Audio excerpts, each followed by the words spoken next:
And this is Steve Brooker, also known as Mud God. I actually want to change history. Steve and his sidekick Rock are part of a licensed group of amateur archaeologists known as Mudlarks. They scour Britain's foreshores, searching not for buried treasure, but hidden history. Oh, yes! Tasty. Wicked. That is tasty. They've agreed to share with me their decades of knowledge and experience. Come here, man. I love that. Our adventures on the foreshore will propel us on historical quests that range from the sublime Whoa! Yes! to the painful Hold the line, lad. Stay in the line. to the downright disgusting. As we become MudMen.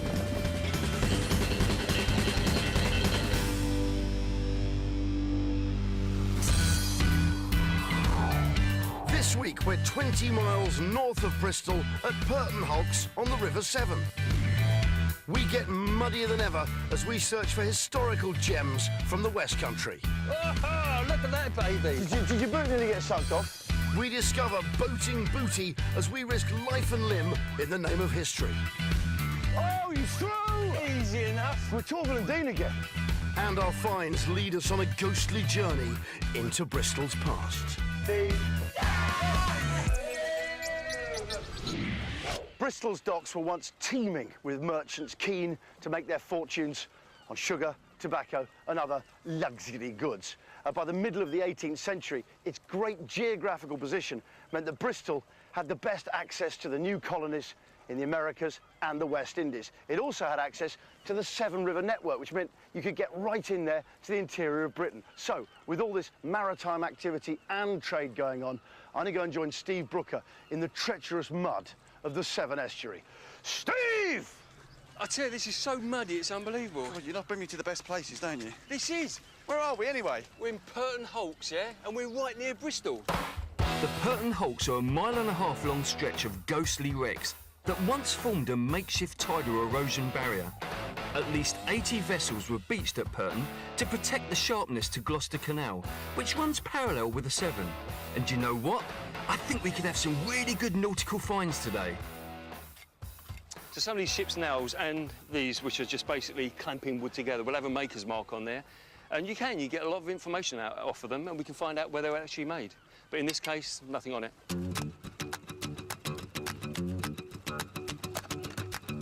Rock! Yo! I've had my first coin. Where is it? I'm pretty sure it's an old German coin, probably from the 18th century. I'll have to clean it properly later and get Dr. Lewis to give us his expert opinion. Oh, look at that. There's one for Steve. Nice tasty padlock. In the bucket. Rock! Well, hey, what you got there? Ah. Stevedore's hook. Well done! Very good, mate. Well done. That would be used like that. Yeah. You'd have a sack coming off a ship, and you'd hook into it and pull it. Now, I stayed in the military hospital. Yeah. And they had basically a library, and I went in there, yeah, and every kind of ailment you could think of, yeah, was within these books. Wow. So I just pull out a book, and it's all about using a stevedore's hook on the docks. And these poor guys had fingers out here. No, like alien fingers. Yeah, because every single day, yeah, they're stretching. Every tendon Wow. is Yeah, getting yeah, stretched. yeah. And in the end, yeah, these guys just had these monster God. hands. And it's horrific, but just by using, every single day, Yeah, you'll every use day, this. all day, every day. Yeah, you're probably using 10, that. 12 hours Yeah, a day. You're hooking in and pulling out. So a great piece of history. Very there. good. Go and see if you can find any more. Steve! Oi, oi! You all right, matey? Keep to the mud, keep to the, Keep to the mud. really dangerous there. Is it? Yeah, really dangerous, yeah. Go nearer the boat. We're going to need a bigger boat. Steve, what are these boats? These big hulking things. Well, these are the Purton Hulks. What are they?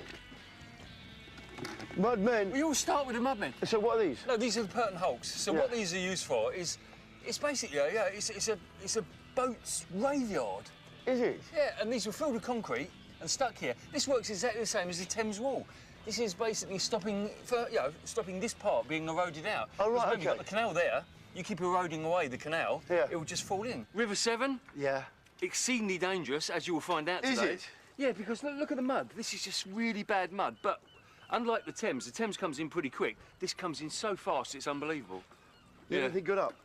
Yeah, I've had ship snails and stuff. Imagine the trade going up and down here, yeah, towards Bristol. Yeah.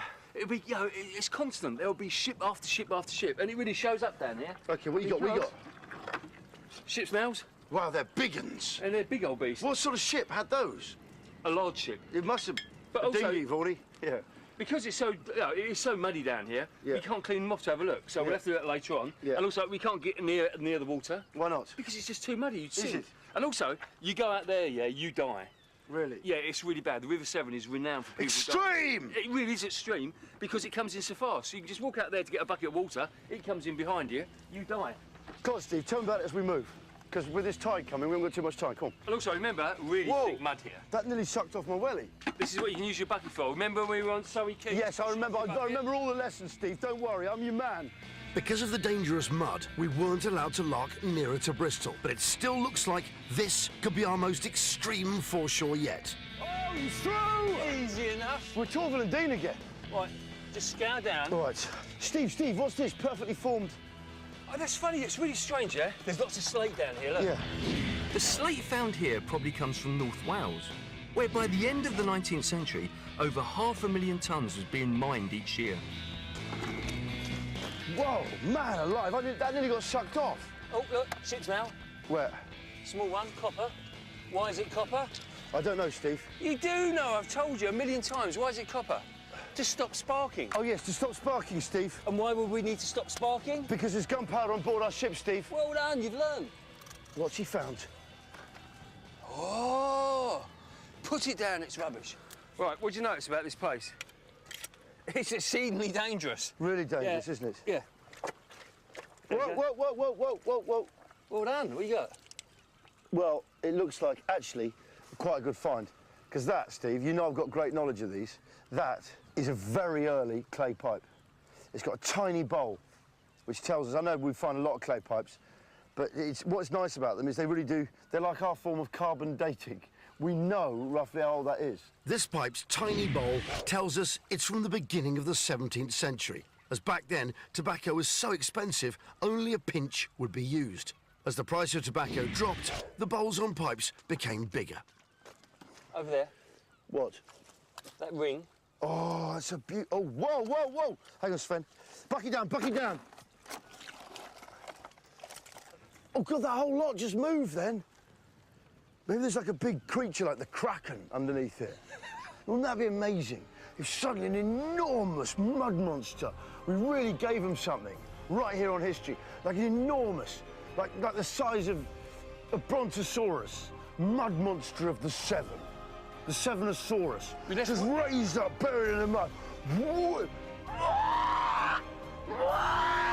And we were like, then we slayed it with our trowels and dragged it back in the mud wagon. We said, what do you think of that, Michael? And it became the central exhibit at the British Museum. And Forget krakens, Johnny's clearly gone a bit crackers. Did you say something? breathe. We'd better see how the more focused Rocky's getting on. You all right, Rock? How are you, matey? Very good, mate. How you getting on? Yeah, good, yeah. Well, actually, no, I've got to tell you, not so good. Steve's been teaching me. I've learnt a bit more mud walking technique. Have a little race in a minute if you want. What you got? No! Yeah, I know. What is that? Well, it's an actual bell, yeah? It's a crotal bell. A crotal? Yeah, so it just rings like a normal bell. Yeah. But you attach this to the leading pack animal. What era are we talking here? Well, I mean, these can go back, yeah, to medieval times. OK. And some say, yeah, and I've actually read it in books, that knights would have these on their horses.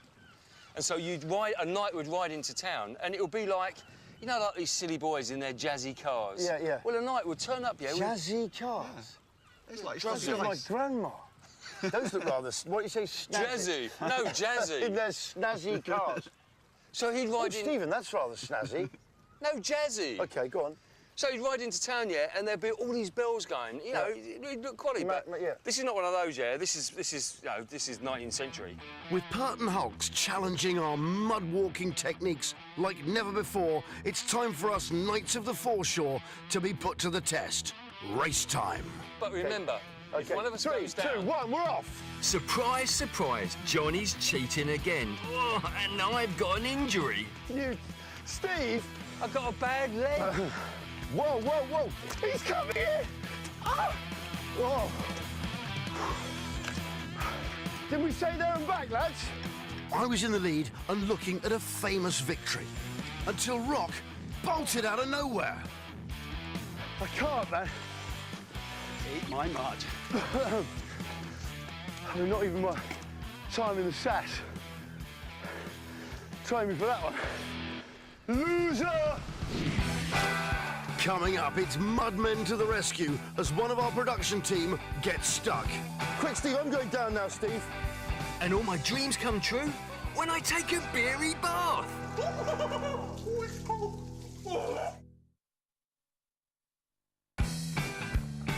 This week, me, Mud God Steve and Rock are on the River Severn at a ship's graveyard near Bristol. We might be battling the most dangerous mud we've ever encountered, but it hasn't stopped us finding West Country historical gold. Rock, Yo! I've had my first coin. I've left Steve and Rock on the foreshore searching and come to the Bristol harbour to meet Dr. Evan Jones from the University of Bristol, who can tell us all about the history of this city. Evan, we're down in Bristol with the MudMen, and the lads are on the foreshore, which is very, very muddy down there. But I just wanted to take a break from the mud to find out a bit more about Bristol and how it grew up as a port. So how did it all start for Bristol? Well, Bristol started around about the 11th century. It's a precocious city. It starts from almost nothing.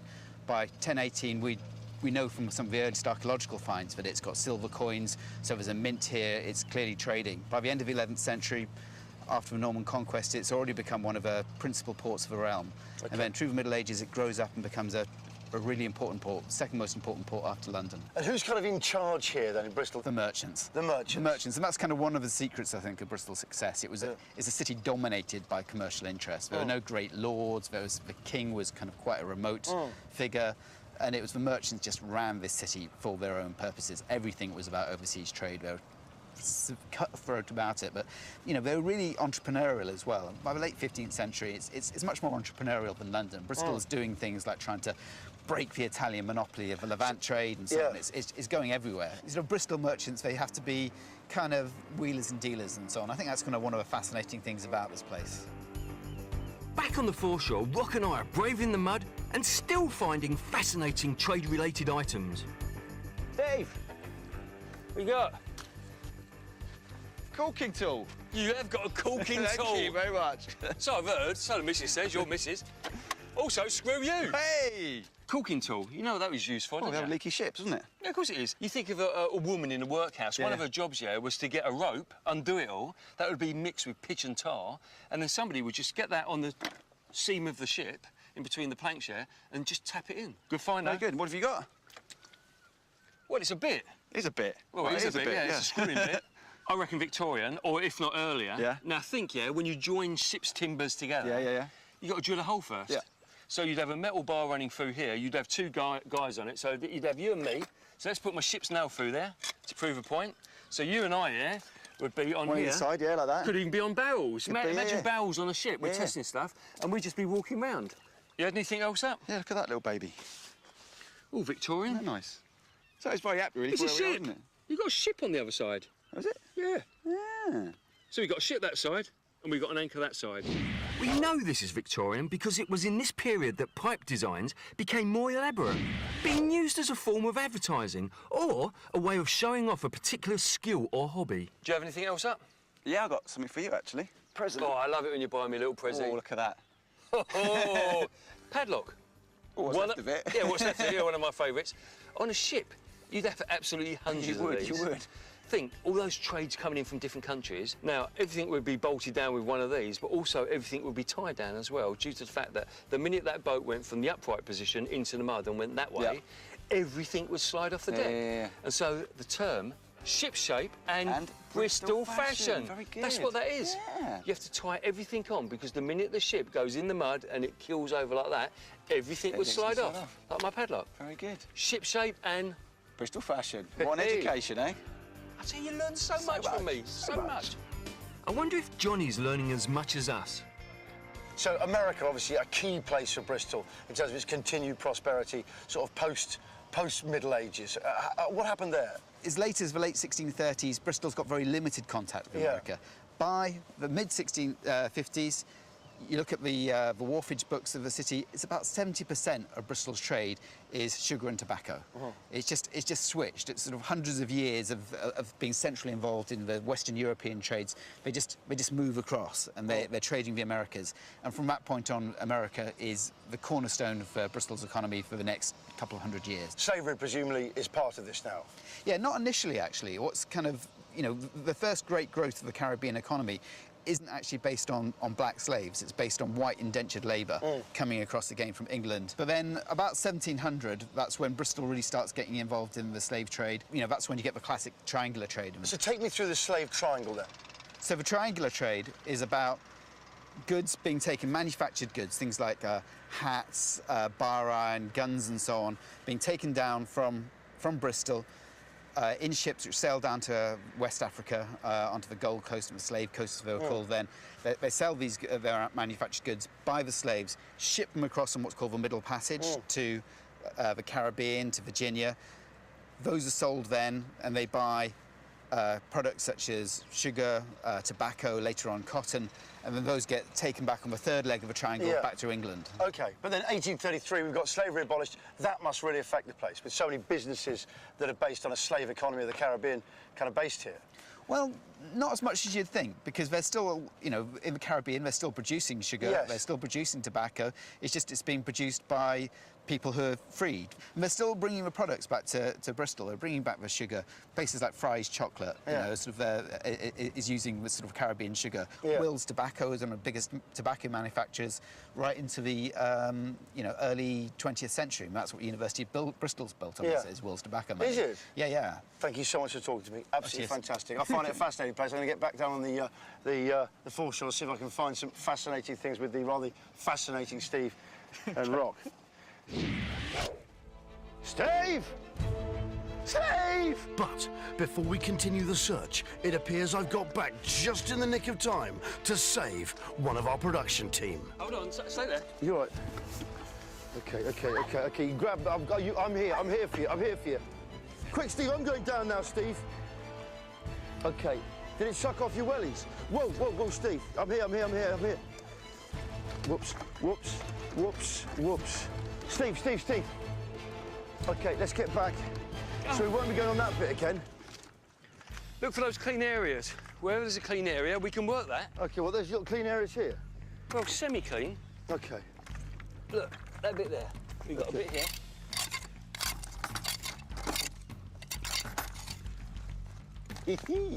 What's that? What do you think? We find loads of them. It's a musket ball. Nice find, Steve. Do you know, I always love a musket ball. I really do. They're always just a thrill. As soon as I hold it, the adrenaline, the buzz, the rush you get. Look at that. Hey, look, there is stuff here, look. Ships now. It's still scraping. OK. What's that? What you got? Right. Oh. Look at that little baby. Hey, but that's what I just chucked away. No, you never. No, I chucked a bit of that away just as that was what I had up. I looked at that and I said, oh, look at that. Well, that's one for Michael Lewis. It looks like slipware, but thicker. One for the bucket. It looks good, doesn't it? Well, it's been an eventful day with thrills, spills, and more than a little drama. But more than that, lads, do you know what? What? We got really muddy. It's the idea, isn't it? MudMen! Some of us more than others. Yeah. Some of us a lot more than others. Let's go. Having survived the 7, it's time to examine our finds.